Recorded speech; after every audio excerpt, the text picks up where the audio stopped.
maayos. Sa puntong ito mga kapuso, alamin natin na mas malaliman pa ay yung dahilan nung bakit lilimang tren lang ng MRT ang umandar kaninang tanghaling kasagsagan pa ng init.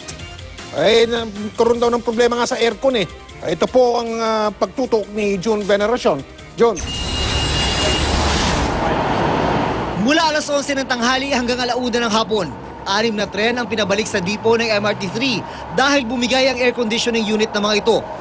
Bumagsak kasi ang level ng refrigerant o freon, kaya malapugon ang init sa mga tren. Dahil sa aberya, 5 tren lang ang nakabiyahe. Ito ang pinakamababang bilang mula na magsimula ang operasyon ng MRT3 noong 1999. Kaya nilibitahan ang pinapasok ng mga pasahero sa mga istasyon. Sa taya ng MRT3, 10,000 pasahero ang naapektuhan ng aberyang ito. Asilyado yung tren natin, walang opening dyan. Pag nawala yung aircon, talagang mafe-feel ka agad ng pasahero yung init.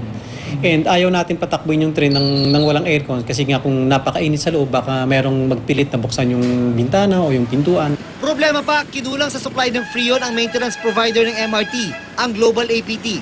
Kaya natagalan bago na ibalik sa biyahe ang mga nagka-problemang tren. Obligasyon dapat ng maintenance provider natin na dapat may sufficient stock of supplies to enable fast and immediate replacement ng mga kinakailangan para tuloy-tuloy ang pagtakbo ng tren. Pero pareho pa rin ang katwiran ng APT. Dahil buwanan lang ang extension ng maintenance contract nila, hindi sila nag-i-stock ng maraming supply gaya ng freon. We cannot buy supply for 6 months because we're unsure of our stay here because our contract is renewed every month.